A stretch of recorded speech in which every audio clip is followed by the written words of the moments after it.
나한테 드리겠습니다. 오늘은 사도행전 강의 16번째 드로아의 환상이라는 제목입니다. 또 오늘 말씀을 통해서도 큰 은혜가 임할 줄로 믿습니다. 자, 오늘의 본문은 사도행전 16장 6절부터 10절까지가 오늘의 본문입니다. 한 목소리로 우리 크게 읽읍시다. 시작. 성령이 아시아에서 말씀을 전하지 못하게 하시거늘 그들이 부르기아와 갈라디아 땅으로 다녀가 무시아 앞에 이르러 비두니아로 가고자 애쓰되 예수의 영이 허락하지 아니하시는지라. 무시아를 지나 드로아로 내려갔는데 밤에 환상이 바울에게 보이니 마게도냐 사람 하나가 서서 그에게 청하여 이르되 마게도냐로 건너와서 우리를 도우라 하거늘 바울이 그 환상을 보았을 때 우리가 곧 마게도냐로 떠나기를 힘쓰니 이는 하나님이 저 사람들에게 복음을 전하라고 우리를 부르신 줄로 인정함이로라. 아멘. 자, 오늘의 설교의 이제 중요한 장소가 드로아입니다. 드로아. 트로이라고, 트로이 목마 아시죠? 그 전쟁이 일어났던 곳이 바로 드로아. 오늘 드로아에 대한 말씀을 드리는데, 이제 고대 문화의 중심은 동양이었잖아요. 동양 문화가 중심이었는데, 이제 고대 이후에는 동양에서 서양으로 이제 서양 문화가 세계를 지배하게 됐습니다. 언제부터 그렇게 됐냐? 왜 동양 문화가 서양 문화로 동양 중심에서 서양 중심으로 바뀌었냐? 그 결정적인 사건이 두 가지가 있었어요. 그 두 사건이 놀랍게도 정말 신기하게도 같은 장소에서 일어났어요. 그것이 바로 소아시아의 해안 도시, 지금의 터키 서쪽이죠. 터키 서쪽의 도시의 국가 드로아라고 하는 지역입니다. 한번 보십시다. 지도를. 여러분, 저 마게도냐라고 써져 있는 조기가 이제 유럽 땅인데 지금의 그리스입니다. 그리스고 저 드로아 요 오른쪽은 터키입니다. 지금의 터키. 사도 바울이 이제 안디옥, 수리아 안디옥 교회에서 파송을 받아서 1년 동안 세계 선교 여행을 다녀왔고 2차 선교 여행도 역시 안디옥 교회에서 파송을 받아서 이제 3년 동안 다녀오죠. 1차는 2년 동안 다녀왔고 2차는 3년 동안 다녀왔고 3차는 4년 동안 다녀오게 되는데 바로 여기서 출발을 하죠. 안디옥에서 거쳐서 뭐 이고니온, 루스드라, 비시디아, 여기는 수리아 안디옥, 저기는 비시디아 안디옥, 여기서 이제 드로아로 가게 되는데 이 드로아가 바로 뭐예요? 동양과 서양이 만나는 항구 도시지요. 드로아에서 배 타고 조금만 더 가면 마게도냐, 유럽이 나와요. 그래서 터키는 동양과 서양을 다 가진 나라죠. 유일하게. 터키라고 하는 나라는 동양도 있고 서양도 있는 나라예요. 그래서 저 위쪽이 여기가 터키인데 지금은 요만큼 지금은 가보면 요게 다리가 놓여져 있어요. 다리만 건너면 유럽이라. 요만큼이 터키 땅으로 편입이 됐어요. 그래서 터키는 유럽도 갖고 있고 동양도 갖고 있는 그런 나라예요. 그래서 이제 동양과 서양의 경계를 딱 이렇게 형성해 온 지역이 바로 저 드로아입니다. 이 드로아 이 도시 앞에 펼쳐져 있는 바다가 에게해, 밑에는 지중해죠. 저 사이에 마게도냐 저 반도가 보이잖아요. 저게 발칸 반도예요. 발칸 반도 앞에 바다가 에게해. 그리고 에게해 건너편에 마게도냐, 지금의 그리스가 있죠. 그리고 조금 더 서쪽으로 가면, 저쪽으로 좀 더 가면 꼬리가 약간 보이는데 저기 로마입니다. 그렇게 돼 있는데 한번 보시죠. 여기에서 이 트로이라고 하는 지역인데 여기에서 두 가지 큰 사건이 일어나는데 첫 번째가 뭐냐면 주전 1250년경 트로이 목마의 신화를 남긴 트로이 전쟁이 일어난 곳입니다. 그 트로이의 왕자가, 이 전쟁이 왜 일어났냐면, 이제 두 번째는 좀 이따 설명할게요. 요게 트로이 목마인데, 지금 트로이에 가면은 저런 목마를 만들어 놓은 관광지가 있어요. 이 그리스와 트로이 전쟁이 일어난 곳이잖아요. 그리스와 트로이 간의 전쟁이 일어났는데 10년 동안 전쟁이 계속됐죠. 전쟁이 일어나게 된 원인을 보면 트로이의 왕자가 스파르타는 그리스에 있는 조그마한 도시 국가예요. 이 스파르타의 왕비 헬레나가 너무 아름다웠어요. 너무너무 아름다우니까 탐이 나가지고 납치를 해버리고 유괴를 해버린 거예요. 그게 이제 전쟁이 일어난 배경이 됐다, 이렇게 보죠. 그래서 또 하나 이유는 이 그리스가 트로이를 정복하려고 날 호시탐탐 노렸어요. 왜냐하면 이 트로이가 해상권을 장악한 아주 부유한, 경제가 엄청나게 발전한 그런 도시였어요. 그래서 이 해상무역, 그러니까 지중해 무역의 패권을 이 트로이가 갖고 있었단 말이에요. 그래서 그게 이제 탐이 났던 거죠. 그래서 전쟁을 일으켜서 트로이를 정복함으로 이제 동양에서 그리스 발칸반도의 서양 국가로 패권이 넘어가게 되는 거예요. 이 그리스 군대가 트로이 성을 10년 동안 공격해요.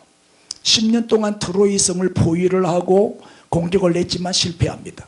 이 트로이 군대가 만만치가 않아요. 그래서 이제 이 사람들이 지혜를 짜낸 게, 우리가 패배 인정한다, 우리가 항복, 당신네들은 도저히 우리가 못 이기겠다, 이제 철수할게. 철수하는 대신에 너희들에게 선물을 하나 하고 가겠다. 그때 준 선물이 거대한 이 트로이 목마예요. 이 목마를 만들어 가지고 선물로 주고 떠난 거예요. 퇴각을 해버린 거예요. 그래서 이제 이 트로이 군대는 평화의 선물로 생각하고, 화해의 선물로 생각하고, 그 목마를, 이 큰 목마를 성 안에다가 들여놓고 축제를 벌린 거예요. 전쟁에서 이긴 축제를 벌린 거죠. 그래서 밤새도록 이 군사들이 먹고 마시고 취하고 즐긴 거죠. 이제 드디어 그리스 군대가 떠나갔으니까, 포기하고 떠나갔으니까 얼마나 좋아요. 그런데 그 밤중에 다 술이 취해가지고 잠에 골아떨어져 있을 때 이 목마 속에 숨어있던 그리스 병사들이 나와가지고 급습을 한 거예요. 기습 공격을 한 결과 어떻게 되죠? 트로이는 결국 멸망당하고 맙니다. 그리스가 대승리를 거두게 되죠. 다 알면서 처음 듣는 것처럼 듣고 있네요. 이거 다 아는 내용 아니에요? 그렇죠? 이 사건이 일어난 장소가 어디라고요? 드로아란 말이에요. 중요한 장소가. 그래서 동양에서 서양으로 이제 패권이 옮겨지게 되는 그 계기가 된 거죠.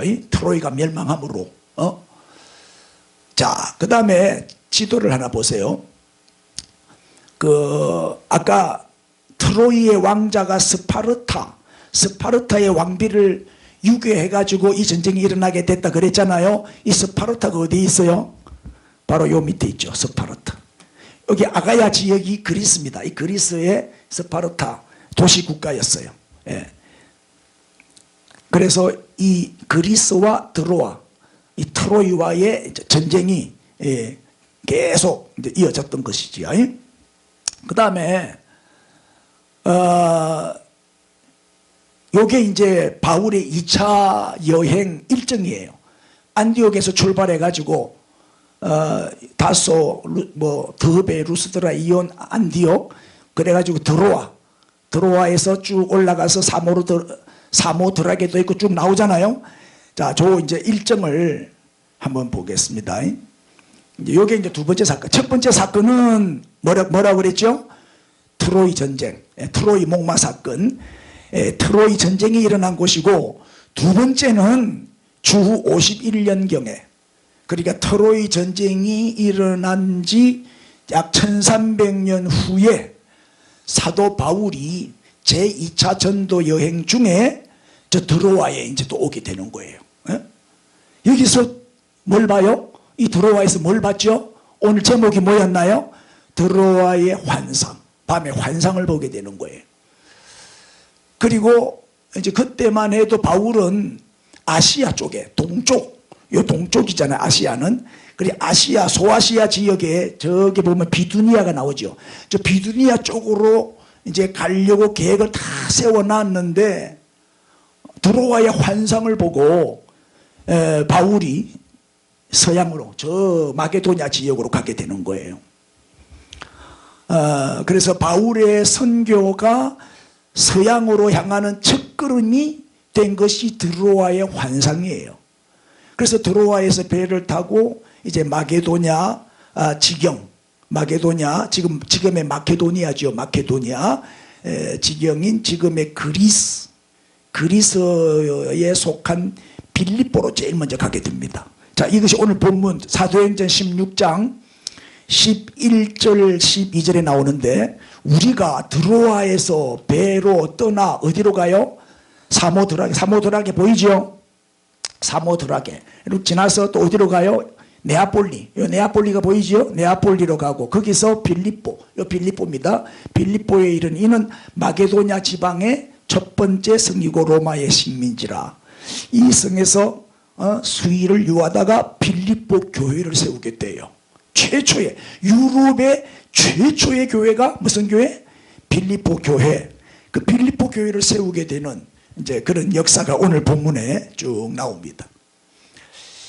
드디어 이제 바울이 아시아로 가려고 했는데 예수의 영이 허락지 않고 마게도냐 유럽으로 인도하셔서 이제 바울이 유럽에 오게 된 거예요. 이런 걸 보면 우리가 아무리 계획을 세워도 내 계획대로 되는 게 없어요. 걸음을 인도하시는 이는 누구다? 하나님이세요. 하나님이 우리를 인도하시는 거예요. 진주에 많은 교회가 있지만 오늘 샘솟는 교회에 오신 것도 우리 성령님이 여러분을 인도하신 거예요. 그래서 이게 오게 된 거예요. 이게 억지로 되는 게 아니거든요.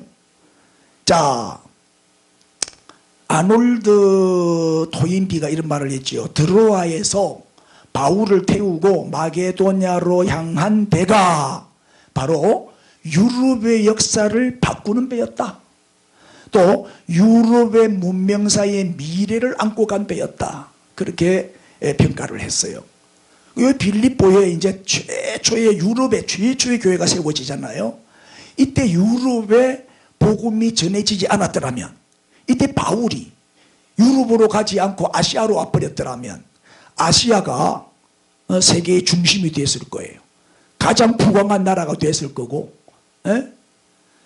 그런데 유럽의 복음이 들어가므로 유럽에 먼저 교회가 세워지고, 그러므로 오늘의 유럽이 이렇게 발전하고 부흥되는 축복을 받은 것이다. 그리고 오늘의 유럽과 서구 문명은 바로 이 바울 때문에, 바울이 먼저 유럽에 들어가서 복음을 전하는 바람에 받은 축복이라는 것이죠. 동양 불교 문화가 돼버렸고 서양은 기독교 문화가 된 거예요. 이 순간의 선택이 이렇게 큰 영향을 끼쳤어요. 자, 이 놀라운 변화는 바울의 드로아의 환상이 뭐죠? 비전을 말하는 거예요. 비전. 바울의 비전에서 시작이 된 거예요. 여러분, 모든 일의 시작은 비전에서 시작되는 거예요. 우리가 꿈을 꾸고 환상을 보고 계획을 세우고 목표를 가질 때 이제 시작이 되잖아요. 여기 비전, 환상, 꿈, 뭐 이런 같은 의미인데, 이 비전에는 두 가지 역할이 있습니다. 두 가지 역할. 자, 그 첫째가 뭐냐 한번 보십시오. 자, 첫째는 한번 따라해 주세요. 방향 전환. 이 환상을 다른 말로 비전인데, 이 환상은 우리의 인생의 방향을 전환시켜 버려요. 본래 이 바울의 2차 선교 여행의 목적은 1차 그 선교 여행에서 복음을 받아들인 사람들을 다시 가서 만나보고 또 그들을 권면하고 교회들을 견고하게 세우기 위한 목표였어요. 그리고 이제 복음이 전해지지 않은 그 소아시아 지역으로 나갈 계획을 세웠는데 더 보세요. 사도행전 15장 41절에 보면 수리아와 길리기아로 다니며 교회를 경고하게 아니라. 그리고 1차 다녀온 지역이 여기가 이제 시리아 돼 있지만 수리아죠. 그 당시에는 수리아, 길리기아 요 지역, 요 안디옥 교회를 중심으로 해서 이 지역을 다니면서 교회들을 경고하게 했어요. 그리고 16장 5절에 보니까 이에 여러 교회가 믿음이 더 굳건해지고 수가 날마다 늘어가니라. 그 결과 이쪽에 있는 교회들이 상당히 성장하고 부흥이 됐죠. 예. 그런데 갑자기 상황이 바뀌었어요. 갑자기 상황이 어떻게 바뀌었냐? 16장 6절이야. 성령이 아시아에서 말씀을 전하지 못하게 하시는 거예요. 그래서 그들이 어디로 가요? 부르기아와 갈라디아 땅으로 다녀가 그랬거든요. 여기가 부르기아, 여기가 갈라디아죠. 그래서 이제 이쪽에서 사역을 하는데 성령이 이끄시는 거야. 그래서 이쪽을 거쳐서 어디로 가요? 어디로? 갈라디아 땅을 다녀가 그 다음에 무시아가 여기잖아요. 무시아 지역이에요. 무시아 지역 앞에 이르러 비두니아. 여기가 비두니아거든요. 그래서 무시아에서 일로 가려고, 오른쪽으로 가려고, 선교하러 가려고 계획을 세웠는데 예수의 영이 허락하지를 않아. 성령이 안 돼. 그래서 무시아에서 어디로 갔다고요? 들어와 일로 갔다 이 말이에요. 이게 이제 성령님이 인도하신 거예요. 저도 가만히 이제 이 말씀을 준비하면서 강권적으로 하나님이, 나는 진주에 올 마음이 1도 없었거든요. 그런데 성령님이 강권하니까 올 수밖에 없는 환경을 하나님이 만들어 버리더라고요. 안 오면 안 되도록 그렇게 역사하시더라고요. 그래서 순종만 하면 돼. 우리는 이해가 안 돼도, 이거 내 계획이 아닌데 그래도 성령이 이끄시면 순종만 하면 역사가 일어나요. 하나님이 책임지시더라고요. 그 하나님께서 이 진주 복음화를 위해서 다시 진주로 저를 파송을 했다는 확신이 오면서 순종했더니 벌써 우리 샘솟는 교회가 부흥되잖아요. 하나님이 또 좋은 이 동력자들을 보내주시잖아요. 예? 자, 결국 바울은 드로아까지 오게 됐는데 여기서 이제 뭘 봐요? 환상을 보는 거예요. 환상을. 계속 봅시다. 9절입니다. 밤에 환상이 바울에게 보이니 마게도냐 사람 하나가 서서 그에게 청하여 이르되 마게도냐로 건너와서 우리를 도우라 하거늘. 저 마게도냐, 저 보이죠? 저기가 지금의 그리스 땅, 유럽 땅입니다.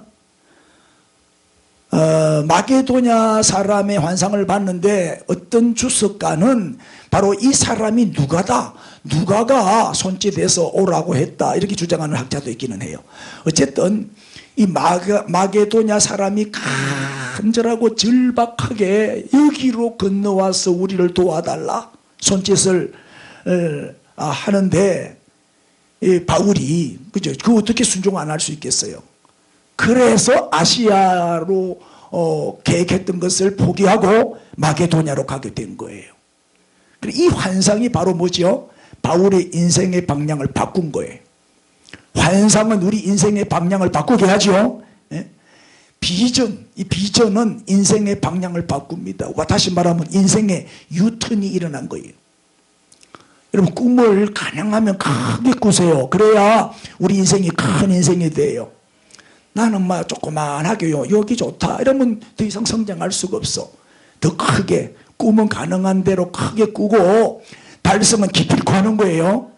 꿈이 위대하면 위대한 사람이 됩니다. 왜냐하면 꿈이 우리를 이끌고 가잖아요. 사람은 꿈대로 되거든요. 바라는 대로 되고, 말하는 대로 되고, 기도하는 대로 되고, 생각하는 대로 되고, 믿음대로 되잖아요.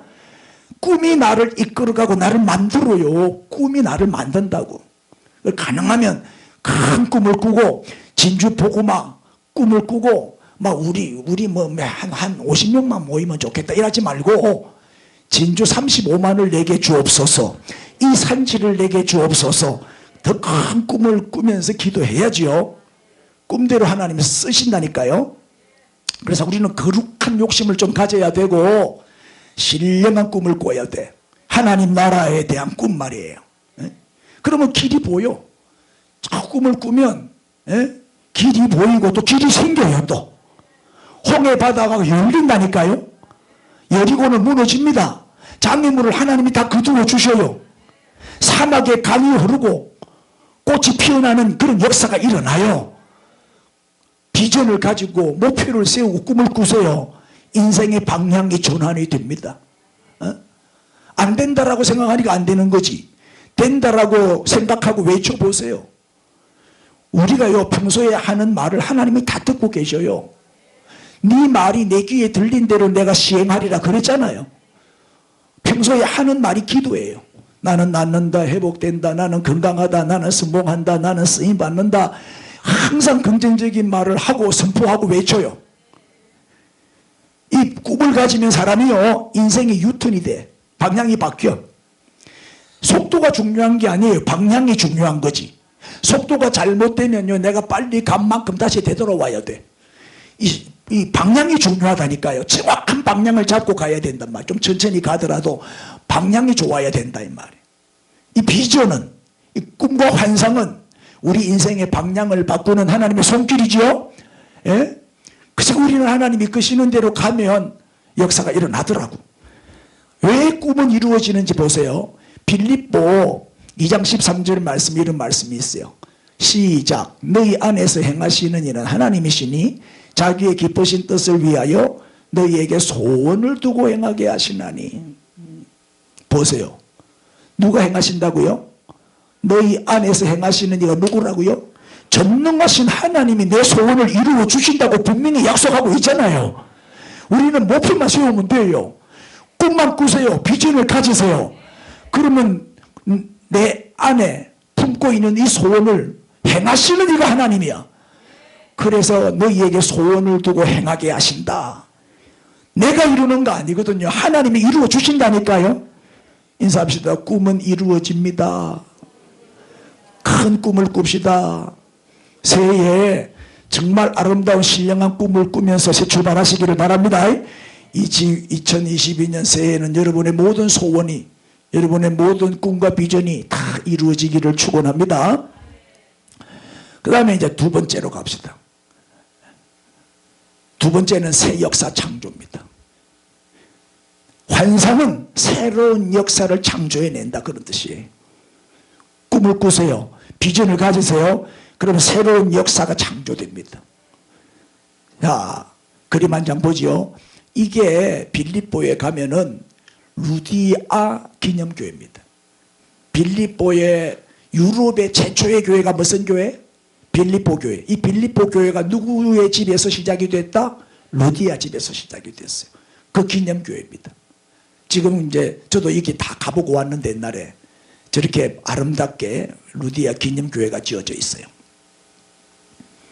이렇게 하나님의 비전은 인생의 방향을 전환시킵니다. 또 새로운 역사를 창조해냅니다. 자, 마게도냐로 떠난 바울은 낯선 도시 빌립보에서 누구를 만나요? 루디아를 만나요. 루디아는 자주장사, 의류사업가, 쉽게 말하면 옷감 장사. 그 당시로는 이 옷감이 너무나 귀한 때이기 때문에 돈을 많이 벌어서 아주 부자였어요.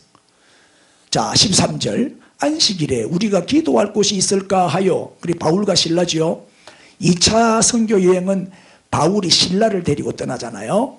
우리가 기도할 곳을 찾아서 문밖 강가에 나가 거기 앉아서 모인 여자들에게 전도하는데, 말하는데, 전도했죠. 여자들이 있길래 전도를 했다고. 아마 강가에니까 빨래하러 나왔을 수도 있겠죠. 14절. 두아디라시에 있는 자색 옷감 장사로서 하나님을 섬기는 루디아라 하는 한 여자가 말을 듣고 있을 때, 복음을 듣고 있을 때, 이 말에 주께서 그 마음을 어떻게 했다고요? 열어요. 그리고 바울의 말을 따르게 하신지라. 우리가 복음을 전하면, 성령이 역사하면요 마음이 열려요. 천마디 만마디를 해도 계란 까고 바위치기처럼 강팍한 마음이 있고, 그다음 지나가는 말로 한마디 툭 던졌는데 그걸 받아들이는 사람이 있어요. 성령이 역사하면 전도만큼 쉬운 게 없어요. 근데 성령이 역사 안 하면 전도만큼 어려운 게 없어요. 응? 마음을 열어주니까, 성령님이 마음을 열어줘야 복음을 듣고 아멘하고 받아들이는 거지. 말을 따르게 하신지라. 보세요. 이제 환상을 보고 마게도냐로 가라. 여기로 건너와서 우리를 도우라. 환상을 보고 순종했죠. 마게도냐로 왔잖아요. 드로아에서 배를 타고 마게도냐로 왔더니 하나님이 보세요. 만날 자를 만나게 하시고 여호와 이레 하나님이 다 준비해 놓고 인도하시잖아요. 동력자를 붙여주시고 하나님이 다 예비하시고 책임져 주시더라는 거지. 그 다음에 15절. 그와 그 집이 다 세례를 받고 루디아의 가족들이 다 세례를 받았어요. 이 말은 뭐예요? 예수를 구주로 영접한 거지요. 이때는 루디아는 유대교 교인이었죠. 하나님을 섬기는 유대교인이었는데 이제 그리스도인, 기독교인이 된 거예요. 예수를 영접한 거죠. 세례를 받았어요. 우리에게 청하여 이르되 만일 나를 주 믿는 자로 알거든 내 집에 들어와 뭐해라? 유하라 하고 강권하여 머물게 하니라. 자기 집을 내준 거예요. 루디아가 저 집은 뭐 그때 2000년 전에 건물이 아닙니다. 그 이후에 기념교회로 지은 거니까 바로 저 장소에 루디아 집이 있었는데 여기서 내가 잘 모실 테니까 여기 머물러라는 거예요. 그래서 거기가 바로 예배 장소가 되고 거기 머물면서 예배를 드리다 보니까 거기 바로 빌립보 교회가 돼버린 거예요. 그 다음에 자 16절. 우리가 기도하는 곳에 가다가 또 무슨 일이 일어나요? 빌립보에서 일어난 일입니다. 점치는 귀신 들린 여종을 하나를 만나는데 처음으로 그 주인들에게 큰 이익을 주는 자라. 자 이제 루디아가 유럽 최초의 전도의 열매고 이제 그리스도인이 됐잖아요. 그 다음에 하나님은 또 점치는 여종을 붙여주셔요. 근데 보세요. 17절. 그가 바울과 우리를 따라와 소리질러 이르되 이 사람들은 지극히 높은 하나님의 종으로서 구원의 길을 너희에게 전하는 자라. 바울이 이 귀신들, 이 점치는 귀신 들린 여자를 만나자 말자 귀신 쫓아낸 게 아니라니까요. 이 귀신 들린 여자가 바울을 자꾸 따라오는 거예요. 따라오면서 뭐라고 소리 질러요? 이 바울과 실라는 지극히 높은 하나님의 종이다. 구원의 길을 너희에게 전하는 자다. 여러분 귀신이 귀신같이 안다니까요. 귀신이 알아요. 하나님의 종인지 아닌지 귀신이 알아요. 이 목사님들도 정말 영적인 목사님인지 정치나 하고 돌아다니는 종교 지도자인지 영적 지도자인지 귀신이 알아요. 압니다. 어느 목사님이 귀신 들린 자매가 있어가지고 귀신 쫓아로 그 집에 신방을 갔거든요. 딱 갔더니 그 귀신 들린 여자가 자매가 목사님을 보고 아이고 가소롭다. 네가 나를 쫓아내려 왔냐. 그러면서 오히려 목사님 기사대기를 올리더래요. 감히 네가 나하고 싸우러 왔어? 그래가지고 개망신을 당하고 나왔다는 거요. 귀신이 안다니까요. 왜 찔리나? 능력을 이 하나님을 귀신들이 다 알아요. 그러나 문제는 아는 신앙, 지적인 신앙, 아는 신앙 갖고는 구원을 못 받아요. 우리가 하나님을 안다고 다 구원받는 게 아니에요. 예수님을 내 구주와 주님으로 내 마음에 영접해 드려야지 구원을 받는 거지 지식적으로 안다고 구원받는 게 아니에요. 그건 귀신의 믿음이에요. 지적인 신앙은 귀신의 신앙이라니까. 귀신도 다 알아요. 알면서도 안 믿잖아요. 대적하고 싸우고 거부하잖아요. 그렇죠? 자, 하나님의 종이라고 인정해요. 구원의 길을 전하는 자다. 자꾸 따라와서 이제 하니까 18절에 여러 날을 하는지라. 하루 이틀도 아니고 괴롭히는 거야. 그래서 바울이 심히 괴로워하여 돌이켜 그 귀신에게 이르되 시작. 예수 그리스도의 이름으로 내가 내게 명하노니 그에게서 나오라 하니 귀신이 즉시 나오니라. 그리고 귀신이 떠나가 버렸어. 그랬더니 이제 점을 못 치잖아. 점을 못 치니까 그 주인이 이 귀신 들린 점쟁이 주인이 돈 수입이 없잖아. 수입이 없으니까 이제 고발을 하죠. 아주 뭐 잘못된 사람으로 사람들을 막 충동해가지고 고발을 해서 감방에다가 집어넣어 버려요. 그 내용이 이제 본문에 또 나옵니다. 드디어 이제 매를 맞고 억울하게 감옥에 갇히지요. 자, 감옥에 갇힌 다음에 이제 바울과 실라가 어떻게 하는지 봅시다. 요게 바울과 실라가 갇힌 감옥입니다. 지금도 빌립보에 가면 저 유적지가 있습니다. 입구 문이 저렇게 되어 있는데 안에 들여다보면 이렇게 생겼습니다. 이렇게. 지금 이제 화도 오래돼 갖고 무너지려고 하니까 이렇게 기둥으로 이렇게 임시로 저렇게 받쳐놨어요. 무너지지만 저 자리가 바로 바울과 실라가 갇혔던 지하 감옥이죠. 반지하 감옥입니다. 저기에서 바울과 실라가 뭐 했죠? 25절 한밤중에 바울과 실라가 기도하고 하나님을 찬송하며 죄수들이 덧더라. 26절 이에 갑자기 뭐가 나요? 큰 지진이 나서 옥토가 움직이고 문이 곧 다 열리며 모든 사람이 매인 것이 다 벗어진지라. 그때는 손발에다가 다 쇠고랑을 묶어놨잖아요. 그게 다 끊어진 거예요. 그랬더니 간수가 졸다가 문이 열려있는 걸 보고 아이고 큰일 났구나. 그때는 뭐 전기도 없을 때니까 죄수가 도망갔구나. 죄수가 도망가면 어떻게 되죠? 간수가 그 벌을 받아야 돼. 처형을 당해. 그래서 자결하려고 하잖아요. 계속 한번 볼까요? 간수가 자다가 깨어 옥문들이 열린 것을 보고 죄수들이 도망한 줄 생각하고 칼을 빼어 자결하려 하거늘 바울이 크게 소리질러 이르되 네 몸을 상하지 말라. 우리가 다 여기 있노라. 안식을 시키죠. 그랬더니 간수가 감동을 받죠. 29절 간수가 등불을 달라고 하여 뛰어들어가 무서워 떨며 바울과 실라 앞에 엎드리고 30절 그들을 데리고 나가 이르되 선생들이여 내가 어떻게 해야 구원을 받으리까 하거늘 그 유명한 31절 말씀은 같이 읽읍시다. 시작. 이르되 주 예수를 믿어라. 그리하면 너와 내 집이 구원을 받으리라. 아멘. 드디어 간수뿐만 아니라 그 가족이 다 구원을 받고 세례를 받는 그런 역사가 일어났어요. 자, 하나님이 가라 해서 갔어요. 갔더니 루디아 만났죠. 루디아 집에서 이제 교회가 새로 개척이 됐죠. 그리고 점치는 귀신 들린 여자아이를 만났죠. 귀신을 쫓아냈더니 어떻게 됐을까요? 멀쩡한 세 사람이 되니까 그 점쟁이 그 여자아이가 기독교인이 됐을까 안 됐을까? 당연히 됐지. 또 전도가 됐죠. 그 다음에 또 억울하게 매를 맞고 감옥에 들어갔는데 여러분 절대 우연은 없어요. 모순도 없어요. 섭리만 있는 거예요. 너무나 원통하잖아. 귀신 쫓아내줘가지고 억울하게 매를 맞고 감옥에 갇혔으니까 속이 상하겠지만 바울과 실라는 어떻게 했다? 감옥에서 원망 불평한 게 아니라 예배 드렸어요. 예배. 감옥에서 예배 드렸다니까요. 크게 찬송을 부르고 예배를 드린 거죠. 기도하고 찬양하고 그랬더니 기적이 일어나서 막 지진이 일어나고 옥토가 움직이고 문이 열리고 할렐루야. 그것 때문에 간수와 그 가족 전체가 또 다 예수를 믿고 세례를 받게 되잖아요. 이 사람들이 다 뭐가 된 거예요? 빌립보 교회의 첫 교인들이 된 거예요. 이 사람들이 바로 개척 멤버가 된 거죠. 하나님이 그렇게 역사하는 거예요. 그렇게.